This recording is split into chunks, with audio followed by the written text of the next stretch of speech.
दगड़ियों, अंकिता भंडारी हत्याकांड और हत्याकांड के सबूतों को बहुत संगीन तरीके से छेड़ना उत्तराखंड का एक ऐसा प्रकरण है जो सरकार की लाख कोशिशों के बावजूद भी शांत होता हुआ नहीं दिखाई दे रहा है। अंकिता हत्याकांड में एसआईटी जब गठित की गई थी, तब लोगों ने सरकार से कहा था कि एसआईटी तो सरकार द्वारा गठित की जाने वाली एक जांच समिति होती है, जबकि देश में सीबीआई जैसी एक मजबूत जांच समिति अगर है तो जांच सीबीआई से करवाया जाए। लेकिन उसके साथ साथ लोगों ने यह भी जोर दिया था कि वह जांच भी किसी उच्च श्रेणी के न्यायाधीश के नियंत्रण में हो। इस प्रकरण में एक पक्ष यह है कि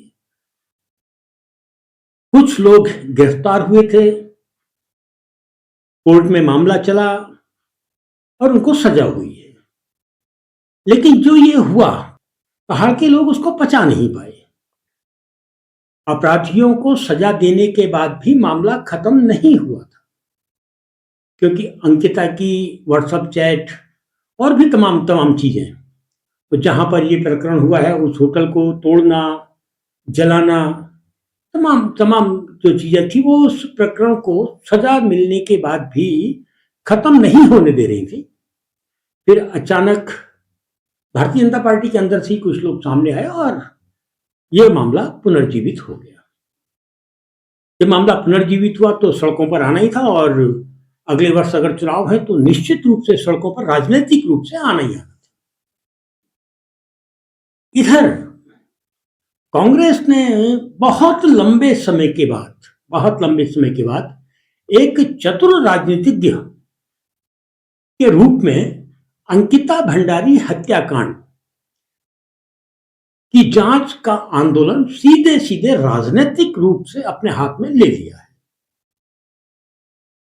यदि कांग्रेस ऐसा नहीं करती तो निश्चित रूप से जो 3 दिन पहले देहरादून में रैली हुई है और उस रैली के अंतिम चरण में जिस तरीके से बैरिकेडिंग को पार करने में यूकेडी वाले जल्दबाजी कर रहे थे, और एक तो दल और जो जिनको लगता है कि बैरिकेडिंग के ऊपर चढ़ने का जो फोटो होता है वही आंदोलन का चरम होता है।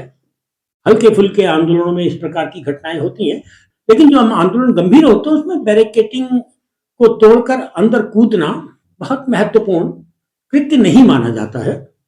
और जब ये बैरिकेडिंग के आसपास तोड़ने फोड़ने कूदने की घटनाएं जब घट रही थी, तो उस समय स्वयं महिला मंच जो है उसको नागवार गुजरा, और वो भी माइक के माध्यम से उस सबका विरोध करते हुए दिखाई दे रहे थे। और इसी बीच में स्वाभिमान मोर्चे के अंदर भी एक टूटन जो सामने आई है, वो तमाम घटनाएं थी जो अंकिता हत्याकांड को लेकर जो उबाल था उस उबाल को खा जाती या नेपथ्य में डाल देती। लेकिन इससे पहले ही कांग्रेस ने अंकिता हत्याकांड की जांच, सीबीआई जांच की मांग को लेकर आंदोलन अपने हाथ में ले लिया। और जब कांग्रेस इस आंदोलन को अपने हाथ में लिया तो उसके बाद भारतीय जनता पार्टी की बेचैनी बढ़ना स्वाभाविक थी, क्योंकि जिस तरीके से सल्ट क्षेत्र में जुलूस निकला, 1001 लोग थे। कपकोट जैसे क्षेत्र में शाम के समय अचानक आह्वान किया गया, और जो गांवों से नहीं बल्कि घरों से, कपकोट के ही बाजार के घरों से 200-300 लोग निकल कर आ गए। महिलाएं खासकर जुलूस में शामिल होने के लिए निकल आई घरों से। महत्वपूर्ण क्या है कि कांग्रेस ने कहा उसको हम राजनीतिक तरीके से लड़ेंगे।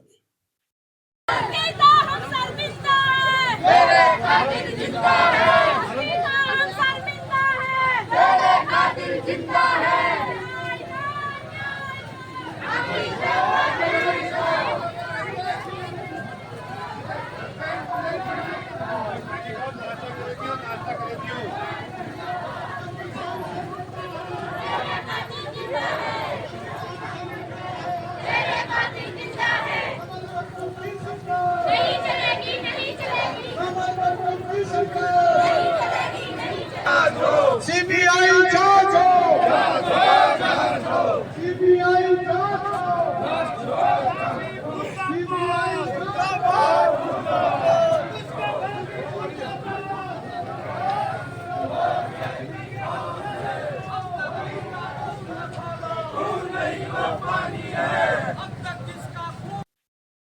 कांग्रेस के इस आंदोलन को अपने हाथ में लेने के बाद भारतीय जनता पार्टी हताशा की स्थिति में आ गई है और उसके बाद मुख्यमंत्री को प्रेस कॉन्फ्रेंस में आना पड़ा है। ये अलग बात है कि प्रेस कॉन्फ्रेंस के नाम पर मनरेगा दूसरा तीसरा पर ही घुमाए रहे। अंकिता पर जब सवाल पूछे गए तो बहुत महत्वपूर्ण तरीके से मुख्यमंत्री ने कोई जवाब नहीं दिए। अंकिता की हत्या और हत्या के दौरान सबूतों के संग जबरदस्त छेड़छाड़ के 3 साल के बाद मुख्यमंत्री ने कहा है कि वे अंकिता के माता पिता से मिलेंगे 3 साल के बाद। बल्कि कांग्रेस का खुलकर राजनीतिक तरीके से आंदोलन को अपने हाथ में लेने के बाद की उपलब्धि इसको कहा जा सकता है। इधर जगह जगह धरने प्रदर्शन यात्राएं कांग्रेस ने अंकिता को न्याय दो नारे के साथ शुरू कर दी है। और अच्छी बात यह है कि कांग्रेस ने अपने विधायकों को बकायदा जनपद सौंपे हैं कि अलाना विधायक अलाने फलाने जनपद में और फलाना विधायक अलाने फलाने जनपद में कार्यक्रम करेंगे।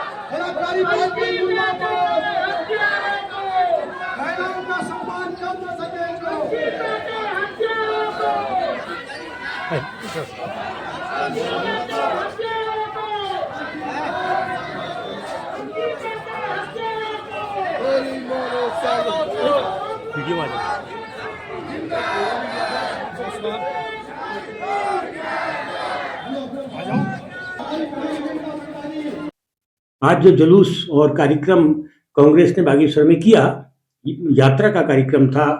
पूर्व अध्यक्ष करण मेहरा उनके नेतृत्व में यात्रा थी बागेश्वर में और गांवों से निकलकर लोग आए और मंच में जिस तरीके से स्वयं करण मेहरा ने, प्रदीप टम्टा ने बातों को रखा है और श्रोताओं ने जिस गंभीरता से उसको सुना है, उसके बाद एक उम्मीद तो बनी ही है। अब शायद देर से ही सही अंकिता को न्याय मिलेगा। और जो पहले दिन से ही एक आरोप लग रहे हैं कि कोई वीआईपी था, कौन था ये स्पष्ट नहीं है और अभी भारतीय जनता पार्टी से ही जुड़े कई लोगों ने नाम भी लिए हैं। और वो नाम लेने के बाद आज ही दिल्ली हाई कोर्ट से एक खबर भी आई है कि उन्होंने साहब इस मामले में जो नाम लिए गए हैं, सोशल मीडिया में जो नाम डाले गए हैं, उनको हटाने का आदेश भी दिल्ली हाई कोर्ट ने दिया है। लोग हटा देंगे क्योंकि इस पूरे बीच में जो लोगों के दिलों में जा चुका है, दिमागों में जा चुका है, घरों में जा चुका है, बहस में जा चुका है, चर्चा में जा चुका है, उसको आप नहीं हटा सकते। खैर, अंकिता भंडारी हत्याकांड का मामला अब पूरी तरीके से राजनीतिक रंग ले चुका है और इस हत्याकांड ने एक दो नहीं, राजनीतिक दल, खासकर वर्तमान में जो सत्ताधारी दल दिल्ली और देहरादून में है, उस राजनीतिक दल के ऊपर तमाम ऐसे आरोप भी खोले हैं जो बलात्कार के जैसे हैं या सीधे सीधे बलात्कार के हैं, हिंसा के हैं, महिला हिंसा के हैं, वो तमाम खुले हैं। आज मंच से जिस प्रकार पूर्व अध्यक्ष करण मेहरा ने नाम लेकर घटनाओं का जिक्र किया है, उससे तो कांग्रेस के तेवरों को साफ साफ दिखाई दे रहे हैं कि कांग्रेस महिला शक्ति के साथ किए जा रहे अत्याचारों, अपराधों, हिंसा को यूं ही छोड़ने वाली नहीं है। वो उसका पूरा का पूरा राजनीतिक लाभ लेने के लिए कमर कस चुकी है कि जब कोई भी मुद्दा राजनीतिक नहीं होता तो उसको मुकाम नहीं मिलता है।